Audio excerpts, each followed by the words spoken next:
Teygni mælikvarði á það hvernig eftirspurn neytenda og framboð framleiðenda breytist í samhengi við breytingar á verði eða tekjum.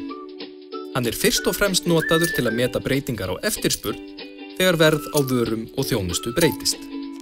Verðteygni eftirspurnar mæld svona. Ef niðurstaða jöfnunar hærri en 1 varan eða þjónustan tegin, en ótegin ef niðurstaðan lægri en 1. Nauðsynjavörur á borð við mjólk eða bensín yfirleitt ótegnar, en munaðarvörur á borð við dýra bíla eða sælgæti oftast tegnar. Nauðsynjavörurnar ótegnar þar sem yfirleitt þarf verulega breytingu á verði bensíns eða mjólkur til að breyta neyslumynstrinu. Munaðarvörurnar aftur á móti tegnar þar sem tiltölulega lítil breyting á verði getur haft mikil áhrif á bæði neytendur og framleiðendur.